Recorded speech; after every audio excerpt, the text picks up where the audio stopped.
Dear students السلام علیکم۔ Islamic سال اول کا ہم آج تھرڈ چیپٹر جو ہے وہ سٹارٹ کریں گے۔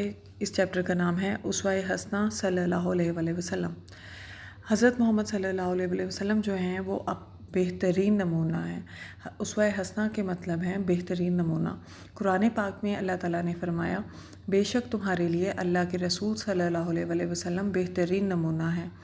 حضرت محمد صلی اللہ علیہ وآلہ وسلم کی اگر ہم زندگی دیکھیں تو ہم دیکھتے ہیں کہ آپ صلی اللہ علیہ وآلہ وسلم نے اپنی امت کے بہتری اور ان کو دشواری سے بچانے کے لیے کتنی پوری زندگی جو ہے وہ کوششیں کی۔ حضرت محمد صلی اللہ علیہ وآلہ وسلم کو رحمت للعالمین کا لقب اللہ تعالیٰ نے دیا تھا۔ رحمت للعالمین کا مطلب ہے تمام جہانوں کے لیے رحمت۔ آپ صلی اللہ علیہ وآلہ وسلم کافروں پر بھی رحمت اور شفقت کا باعث تھے۔ آپ صلی اللہ علیہ وآلہ وسلم نے جب اعلان نبوت کیا تو کفار مکہ جو ہیں تمام مکہ کے رہنے والے آپ کے دشمن بن گئے۔ صرف چند لوگ تھے جو اسلام جنہوں نے قبول کیا تھا، باقی سب لوگ جو ہے وہ آپ صلی اللہ علیہ وآلہ وسلم کو طرح طرح کی اذیتیں، دکھ اور تکالیف دیا کرتے تھے، لیکن آپ صلی اللہ علیہ وآلہ وسلم نے ان کے لیے کبھی بھی بد دعا نہیں کی تھی۔ آپ صلی اللہ علیہ وآلہ وسلم سے کہا گیا جب کہ آپ مشرکین کے لیے بد دعا کریں تو آپ صلی اللہ علیہ وآلہ وسلم نے فرمایا میں لعنت کرنے والا نہیں بلکہ میں تو صرف رحمت بنا کر بھیجا گیا ہوں۔ جب حضرت محمد صلی اللہ علیہ وآلہ وسلم طائف تشریف لے گئے، وہاں پہ سرداروں کو جب آپ نے دعوت دی اسلام کی تو انہوں نے کچھ شرارتی لڑکے جو ہیں وہ آپ کے پیچھے لگا دیے تھے، جنہوں نے آپ پر پتھر برسائے تھے اور آپ کو تنگ کیا تھا۔ تو آپ صلی اللہ علیہ وآلہ وسلم کے جوتے جو ہیں وہ خون سے بھر گئے تھے۔ تب اللہ تعالیٰ نے حضرت جبرائیل علیہ السلام کو بھیجا تھا اور انہوں نے پوچھا تھا آپ صلی اللہ علیہ وآلہ وسلم سے کہ اگر آپ اجازت دیں تو میں ان دونوں پہاڑوں کو ملا دوں۔ طائف جو شہر ہے وہ پہاڑوں کے درمیان تھا۔ تو آپ صلی اللہ علیہ وآلہ وسلم نے کہا کہ نہیں، یہ لوگ نہیں جانتے کہ یہ لوگ کیا کر رہے ہیں۔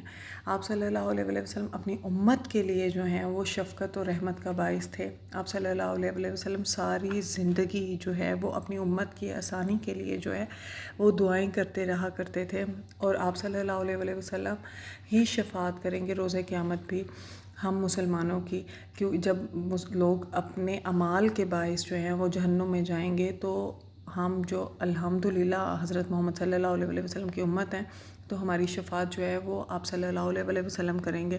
حضرت محمد صلی اللہ علیہ وآلہ وسلم نے امت کو مشقت سے بچانے کے لیے نماز تراویح جو ہے مسجد میں صرف 3 دن ادا فرمائی تھی۔ آپ کو مسواک بہت پسند تھی، آپ مسواک کیا کرتے تھے وضو کرتے ہوئے، لیکن آپ نے باقاعدگی سے نہیں کیا کہ کہیں یہ نہ ہو کہ یہ میری امت پر فرض کر دی جائے۔ اپنی امت کے لیے ہر وقت دعائیں کیا کرتے تھے، اور آپ صلی اللہ علیہ وآلہ وسلم جو ہیں وہ اپنی امت پر جو ہیں وہ نہایت شفیق اور نہایت ہی مہربان تھے۔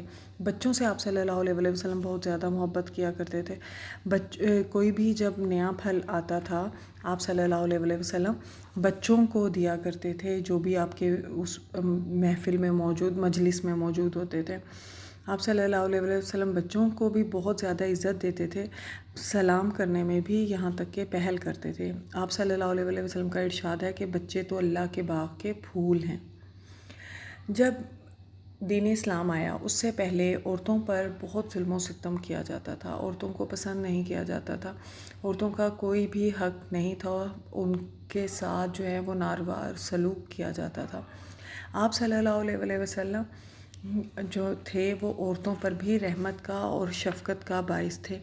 آپ صلی اللہ علیہ وآلہ وسلم جب دنیا میں تشریف لے کر آئے اس سے پہلے عورتوں کو زندہ دفن کر دیا جاتا تھا، لیکن آپ صلی اللہ علیہ وآلہ وسلم جب کی تعلیمات یہ تھیں کہ جیسے حقوق مردوں کے عورتوں پر ہیں ویسے ہی حقوق عورتوں کے بھی مردوں پر ہیں۔ آپ نے عرب کی جو فرسودہ رسم و رواج تھے ان کو ختم کیا۔ آپ صلی اللہ علیہ وآلہ وسلم نے عورت کے ماں، بہن، بیٹی اور بہو اور بیوی تمام رشتوں کو جو ہے وہ عزت دی تھی۔ آپ صلی اللہ علیہ وآلہ وسلم نے اس بات کا لوگوں کو احساس دلایا تھا کہ بیٹی نحوست نہیں ہوتی بلکہ بیٹی جو ہے وہ اللہ تعالیٰ کی رحمت ہے۔ اسی طرح سے حضرت محمد صلی اللہ علیہ وسلم اپنے دشمنوں کے لیے بھی جو ہیں وہ رحمت کا ہی باعث تھے۔ آپ صلی اللہ علیہ وسلم نے کبھی بھی ان کے لیے بد دعا نہیں کی تھی، اور نہ ہی یہ سوچتے تھے کہ ان کے اوپر اللہ کا کوئی عذاب بھی نازل ہو۔ پہلی امتیں جو تھیں وہ ہلاک ہوتی تھیں نافرمانیوں کے باعث اپنے نبی کی۔ ہم پہ جو آج تک عذاب نہیں آتا تو وہ آپ صلی اللہ علیہ وسلم کی دعاؤں کی وجہ سے ہی ہے کہ ہم جتنے مرضی گناہ آج کل کرتے ہیں لیکن ہم پہ اللہ کا کوئی عذاب نازل نہیں ہوتا۔ حضرت محمد صلی اللہ علیہ وسلم قیدیوں کے لیے بھی رحمت کا باعث تھے۔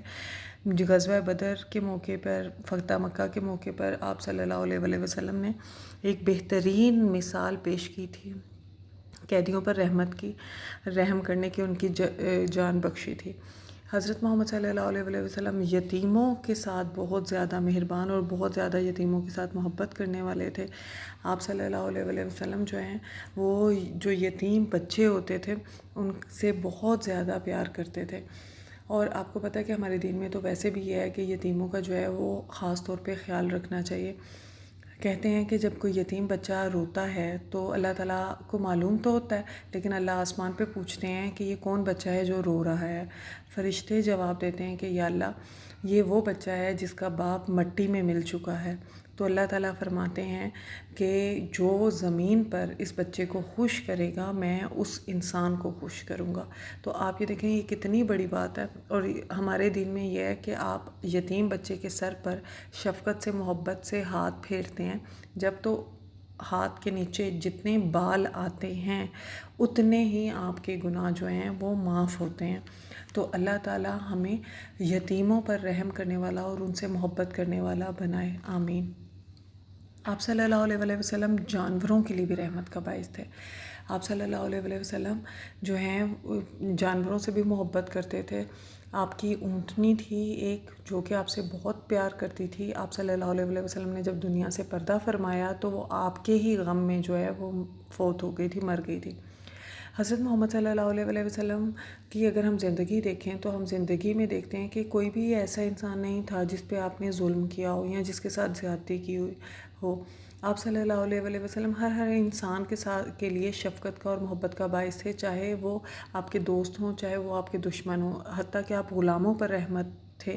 اس زمانے میں غلاموں جو تھے ان کے ساتھ، غلام اور لونڈیاں، ان کے ساتھ بہت برا سلوک کیا جاتا تھا، لیکن حضرت محمد صلی اللہ علیہ وسلم نے ان کو گھر کا فرد ہونے کی حیثیت دلائی، کہ کہا جاتا ہے کہ آپ جو خود کھاتے ہیں وہی آپ اپنے غلاموں کو کھلائیں، بلکہ اپنے ساتھ بٹھا کے کھلائیں۔ آپ صلی اللہ علیہ وسلم کے جو ایک بہت مشہور غلام تھے وہ حضرت زید بن حارث تھے۔ آپ صلی اللہ علیہ وسلم نے اپنی پھوپھی زاد بہن کی شادی جو ہے، حضرت زینب کی شادی جو ہے وہ حضرت زید بن حارث سے کر دی تھی۔ ہم آپ صلی اللہ علیہ وسلم سے کہتے تو ہیں کہ محبت کرتے ہیں، لیکن ہم آپ کی تعلیمات پر عمل نہیں کرتے۔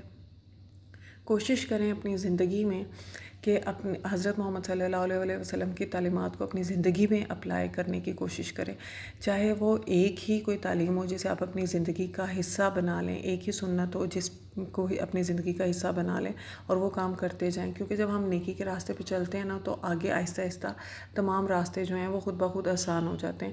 میں یہ نہیں کہتی کہ آپ فوراً سے ہر عادت کو چھوڑ دیں اور فوراً سے آپ نیک بن جائیں، بلکہ آپ اپنے دل کے اندر اگر یہ احساس جگاتے ہیں اپنے ضمیر کے اندر کہ آپ کیا کام کر رہے ہیں، کیا وہ صحیح ہے یا وہ غلط ہے، اور سب سے بڑی بات جو ہے وہ معاف کرنے کی، کہ آپ لوگوں کو معاف کرنا سیکھیں۔ آج کل کوئی کسی کو معاف نہیں کرتا، تھوڑی سی بھی کسی سے کوئی خطا یا غلطی ہو جائے تو اس پہ بہت زیادہ جو ہے وہ ریئیکٹ کیا جاتا ہے۔ معاف کرنا سیکھیں، اللہ تعالیٰ معاف کرنے والا ہے اور اللہ تعالیٰ معاف کرنے والے کو پسند کرتا ہے۔ اور حضرت محمد صلی اللہ علیہ وسلم پر ڈھیروں ڈھیر درود و سلام بھیجے، کیونکہ اللہ اور اس کے فرشتے بھی حضرت محمد صلی اللہ علیہ وسلم پر درود و سلام بھیجتے ہیں۔ اللہ تعالیٰ ہماری خطاؤں کو بخش دے، ہمارے گناہوں کو معاف کر دے اور ہم پہ اپنی خصوصی رحمت جو ہے ہمیں پہ کرے اور ہمیں اپنی رحمت کی آغوش میں لے لے، آمین۔